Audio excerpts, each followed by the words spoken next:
Ross Feingold will join us live from Taipei to discuss the general views from Asia on Trump's second term in the office.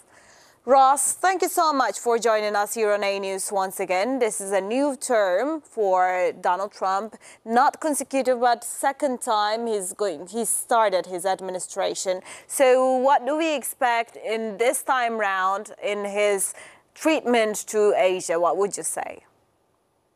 That's a really interesting question. For one reason, some of the key partner countries in Asia to the United States have had changes in leadership, most notably Japan and, of course, South Korea. At the moment, we don't know what's going to happen with their leadership. But it's not all the same leaders who worked with President Trump when he was in his first term, which differs a bit from some other parts of the world where he's going to see some familiar faces, most notably in the Middle East. So there's definitely going to need to be some work by leaders from this part of the world to establish that personal relationship. If we go back to the first Trump term, for example, he had a really great relationship with Abe Shinzo, then the Prime Minister of Japan.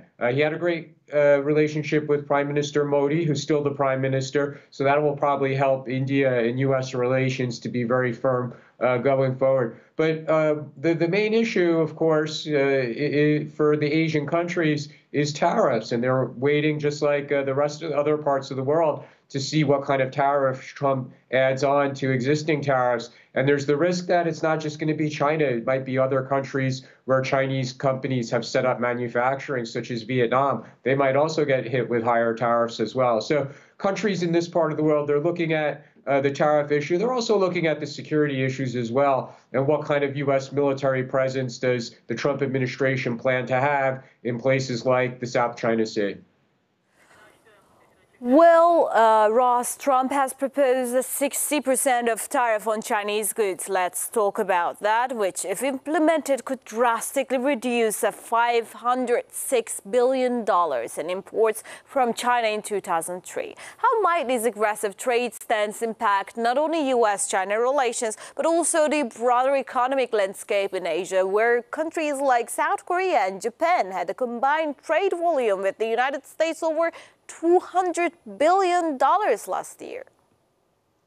There's certainly reports that have been published by economists and other experts that forecast, should Trump raise the tariffs to that 60% level, tariffs on goods from China, that it's going to take a little bit off of global GDP growth. Basically, this analysis opines that if there is a trade war, it's going to be detrimental to global GDP growth. Obviously, Trump doesn't see it that way. He sees the tariffs as an action that's going to encourage more manufacturing to occur in the United States, and for American consumers to buy made in America goods, so that there is no tariff issue there. And it's possible that if he does impose that kind of high tariff on China and similarly raises tariffs on other key trading partners of the United States, including Mexico, including Canada, that Trump might be correct in the sense that there will be more manufacturing that occurs in the United States, and American consumers will plan to buy American instead of more expensive foreign-made options.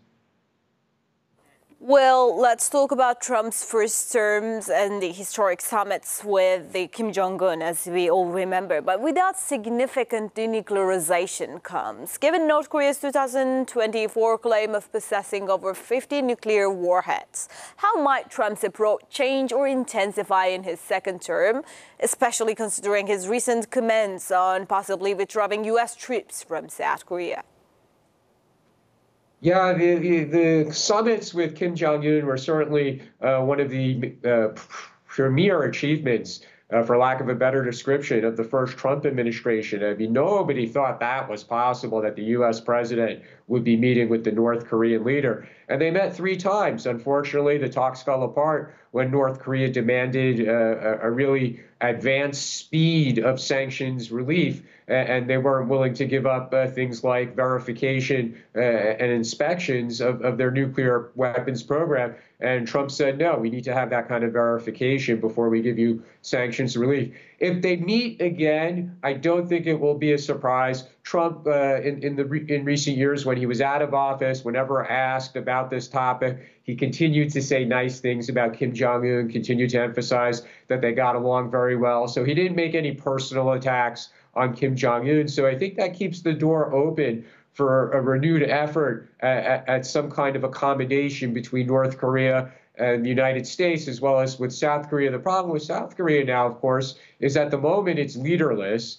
And the options are going to be either the Constitutional Court removes President Yoon Suk-yeol from office, or they put him back in office. Now, if they put him back in office, if the Constitutional Court does not remove him, then he's a real hardliner when it comes to North Korea, unlike his predecessor, President Moon.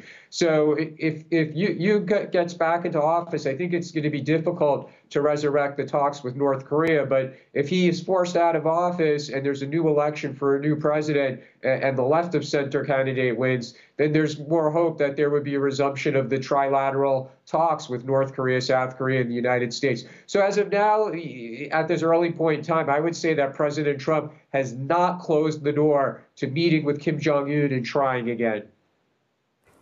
Well, lastly, let's talk about Trump administration because it's a high point in U.S.-India relations. Let's talk about that, with trade reaching $146 billion in 2023. However, his latest rhetoric about revisiting trade deals suggests potential friction. How might his America First policy impact this strategic partnership, especially with India being seen as a counterbalance to China? I think most analysts like myself, we're expecting a very positive U.S.-India relationship. Trump got along so well with Modi in the first term, and during President Biden's term, India-U.S. relations have continued to grow across a range of areas, whether that's trade or security or other areas. So I think Trump is counting on this relationship to be a positive one. We saw former Senator, now Secretary of State, Marco Rubio, met with the other Quad foreign ministers just hours after he became the Secretary of State, and that includes India. So I think the team, the foreign policy and national defense team of the Trump administration, is also hoping for a continued growth in U.S.-India relations. Even if there's some trade frictions, I think Modi and Trump can talk around that because they got along so well in their in Trump's first term, and I would expect that to repeat itself. Well, Ross, thank you so much for your insightful details about the relationship with the United States under the administration of new President Donald Trump with Asia. Thank you so much for joining us. Thank you. Now let's continue with more Trump news.